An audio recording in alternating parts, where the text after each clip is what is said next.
Wednesday, the 11th of September. Welcome to the show. This is your Business Morning from Lagos, the home of Channels Television, Nigeria's news leader.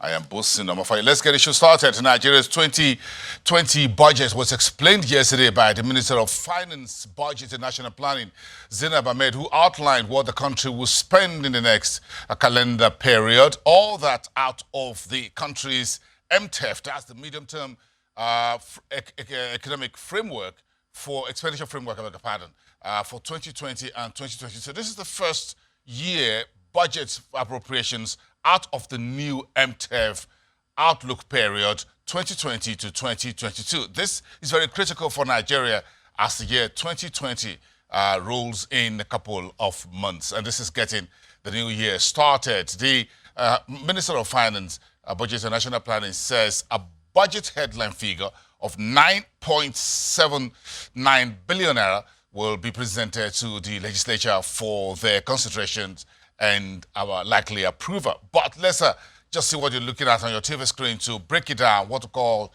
the fast facts about the new year 2020 budget. The headline figure is the doorstep of 9.8 trillion naira. Beg your pardon, that should be in trillion there. And that's about 9.75% bigger than the figure for 2019. The revenue will be coming through at 7.64 trillion naira. That's the projection according to the government. The fiscal deficit for next year will be 2.142 trillion naira according to the finance minister.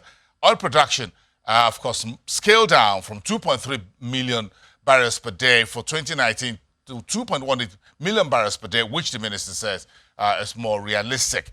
Oil price target was also shifted down from $60 per barrel for 2019 appropriations into a new target of $55 per barrel. The Finance, Budget and National Planning Minister says the price of oil benchmark for next year is a lot more realistic, looking at market oversupply and likely geopolitics that could drive oil prices lower. Some analysts forecasting oil could touch between $20 to $30 per barrel in the year 2020. Exchange rate was kept at 305 to the dollar. That's according to the finance minister. And the country's GDP, that's economic growth, will be 2.93% according to Zainab Ahmed, the finance minister. That is slightly lower than the 3.1% projection contained in the 4-year period Economic Recovery and Growth Plan, what you call the ERGP. I'll flip that over and check a few other headline details in the budget 2020 proposals by the executive branch. Debt servicing will be 2.45% or 2.45 trillion naira off the headline 9.79 trillion naira. Non-debt recurrent expenditure for next year will be 4.57 trillion naira, and personnel costs, which exclude pension payments to the government officials, will be 3.0 trillion naira. And that's just giving you the hard facts there. We'll spend the next few days drilling down into the all the stories around and the figures being proposed by the executive branch for 2020 spending. But today, the world remembers the very grim incidents of 9/11, the September 11, 2001 attacks on U.S. soil.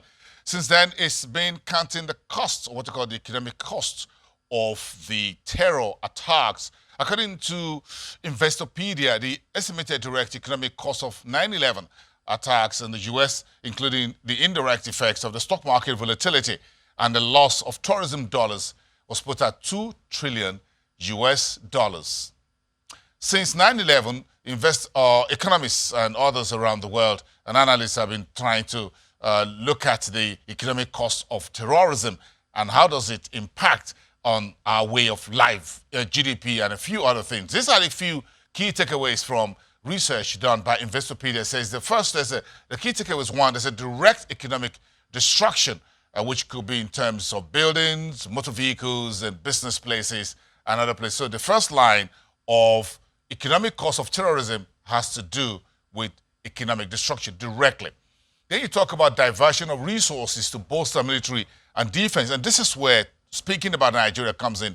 None of this, according to Investopedia, spending more money on military and defense, create wealth or add to any country's standard of living. Nigeria's spending in terms of military and defense has gone up significantly over the last decade. Over the last 11 years, Nigeria's spending in defense has gone about 6 trillion naira, according to some estimates. In the year 2011 alone, Nigeria's budget for defense was up 32%.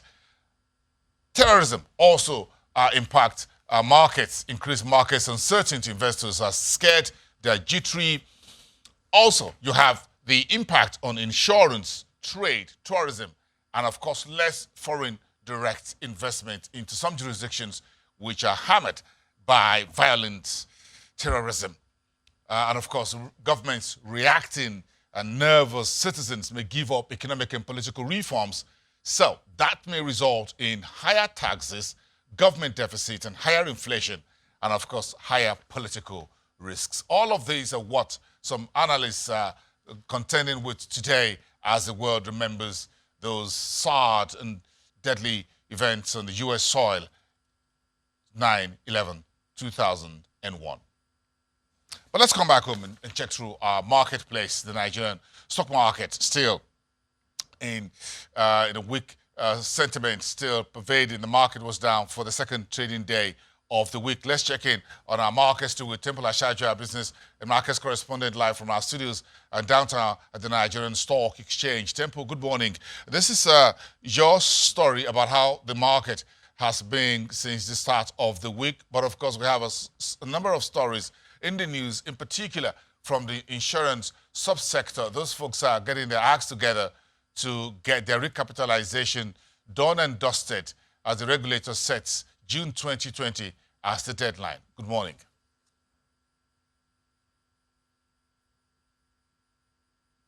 Here live in the markets. So yesterday we actually saw a decline of some 20.56 billion naira in the equity capitalization of the exchange, following some 0.16% loss or decline in the all-share index of the markets. Of course, we know we're still hanging around the 27,000 psychological line. We saw profits taken on a host of companies in the markets yesterday. UAC PLC having seen some 45% increase in appreciation or share price appreciation now, experienced some kind of profits taking yesterday, and that seriously impacted on the markets. UAC and UPDC jointly announced some kind of restructuring and reclassification or recapitalization exercise, and since then investors have had to bet on it, given the positives that surround that particular deal. Well, MTN also made some gains yesterday, and in total we saw an appreciative activity level in the markets yesterday by some 25%. GT Bank gained a whopping 1.32%, and that represents sales of about 80 million units of its shares, which is valued at some 2.12 billion naira yesterday. If you look at the investor sentiment in the markets yesterday, it was really positive, given the gains that we saw around the market breadth, some 18 gainers versus just 12 losers yesterday in the market.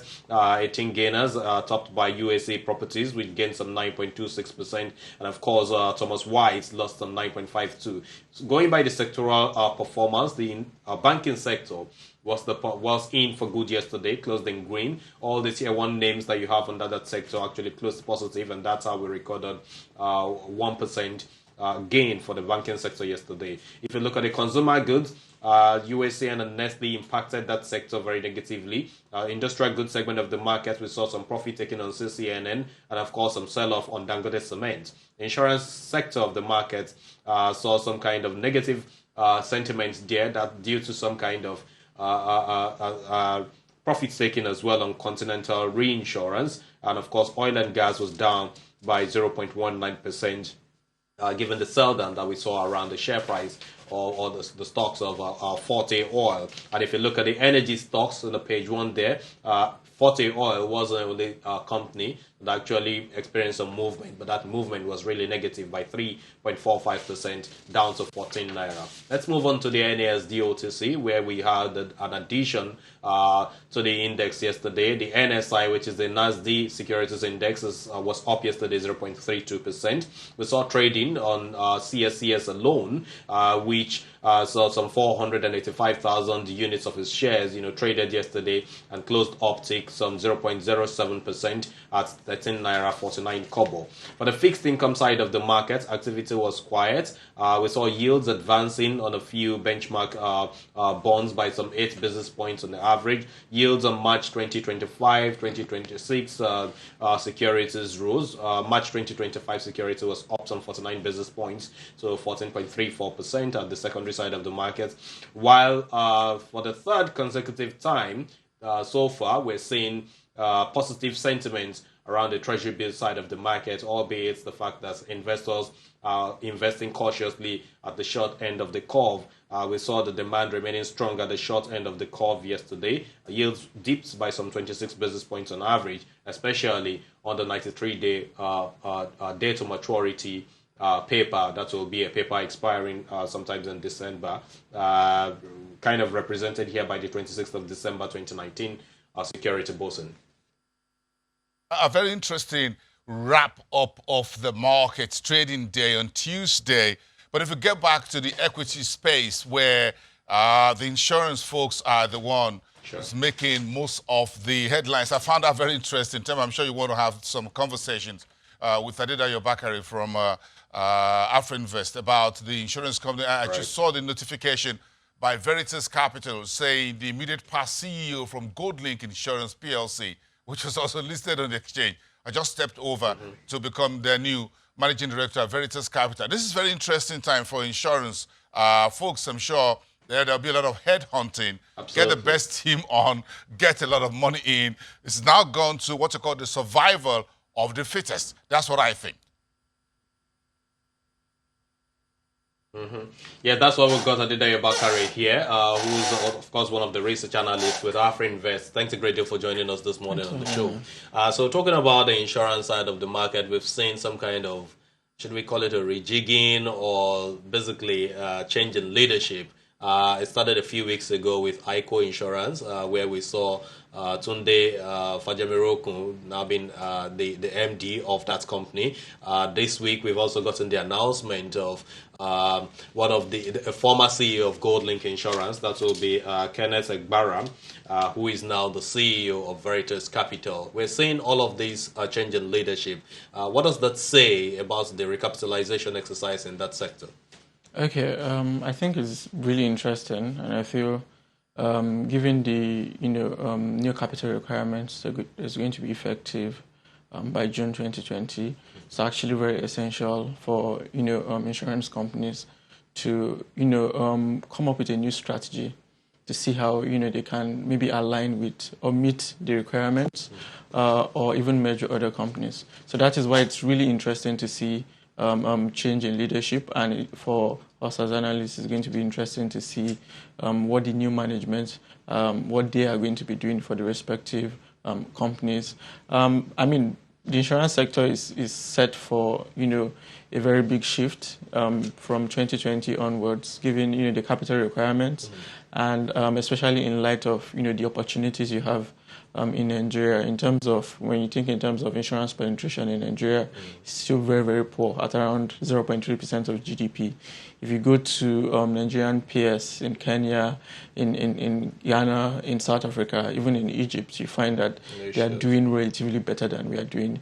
And there's actually a lot of opportunities for insurance companies to maybe drive a bit of an improvement in penetration. For instance, we see that NICOM is driving retail insurance, for instance, micro insurance, to ensure that the lower segments, people in the lower pyramid, can actually be able to obtain access to insurance products and services as well. Also, in terms of say health insurance, for instance, is one area that is penetration is very, very poor, and Nigerians actually pay over 70% out of pocket for healthcare, which is higher than you find in peer economies. Yeah, so that is also a space where insurance companies can capitalize to actually drive up penetration. So I mean, all these changes are very interesting, and we're looking forward to the changes to capital requirements next year. I mean, it's good you actually mentioned the HMO because there are some inoculations, vaccinations that are supposed to be available under HMOs. But when you take your child to the hospital, you understand that no, this particular one, we can't classify it under HMO. Even though it is classified, you're expected to actually pay as a parent. I had that experience very recently. Well, let's move on and look at some of the reports that are now beginning to come out on the insurance sector. Coronation Merchant Bank, I'm not sure if you've seen that, but recently actually came up with a report and said the tag dates are from Lagoon to the Blue Ocean and all of that, which means they're feeding their optimism on this recapitalization exercise. Because again, if you look at the performance of a lot of these insurance companies, listed or non-listed in the market, they've suffered so much of return on equities. How much do you see this recapitalization really changing in the paradigm for these insurance companies? Are you of the opinion as well that it will reduce the number from 59 to 25 as a lot of analysts have projected? We've not put in numbers to the reduction Okay. or the likely mergers and acquisitions you're going to see. But obviously, recapitalization exercises always reduce, the number of companies in a particular sector or industry of interest. And one we can always look at in Nigeria is the banking sector recapitalization of 2005, where we had over 89 banks before, but reduced to like 25 banks. And for us, basically, we expect that to meet those capital requirements, because you find that there are a lot of small players in the insurance space in Nigeria. Most of those companies will have to merge with other companies or be acquired, because raising capital will actually be very, very difficult as well. So it's important that they take advantages of they forge new partnerships, even within existing companies. And all this is because once you have a better capitalized insurance companies, they can be able to actually take on bigger risks. There are so many transactions, for instance, especially in the oil and gas sector, where the size of transactions are very, very large that Nigerian insurance companies cannot cover. So with a new capital requirement, if they can improve their capital base, they'll be able to take on more risks, and that is really the biggest play in the insurance companies, and that is why we find it very, very good. Okay, so we know that fresh capital is something that will be necessary. We've seen the likes of Allianz Insurance now coming on board, taking over the likes of Westwile Ensure PLC that used to be listed on the NASD. But we now see GNI, which has been delisted here from the Nigerian Stock Exchange, that relisted now on the NASD for trading. How much of transactions, can we really see GNI being open to? They haven't been delisted from NSE. Companies come to the NSE to raise capital, mainly to raise capital and for the visibility. And oftentimes the requirements for listing can be tedious. But in a sector such as in financial sector, generally in the financial sector, like banks, insurance, where there's very, very high level of regulation, where capital requirements levels are high, you actually need to be a bit more open to investors, and that is why we think it's a good thing for them that they are coming back into the market. Hopefully, with the spree of regulatory directives we're seeing in the industry, it affords them more opportunities or more visibilities to raise capital from investors. But obviously, that is going to depend on how investors perceive the company generally. Because in the insurance sector is basically a major space to watch right now, given the gamut of opportunities that actually absolutely it's an interesting space. Many sectors are actually interesting spaces in Nigeria. Well, I agree. So, because of the low penetration, 0.31% of insurance in Nigeria, yeah, absolutely, it really calls for attention. We appreciate your insight. Actually, we understand we're running out of time, so we need to go. Thanks for having me. Thanks always for coming on board and sharing your perspectives on the markets. Okay. It's back to you, Bosun. Thank you, Temple. Time is money, whatever it is. Thank you so much, Adedayo Bakari. There also, there'll be a lot of valuation, pricing, and other issues, metrics to consider as we look at the deadline, June 2020 for insurance sector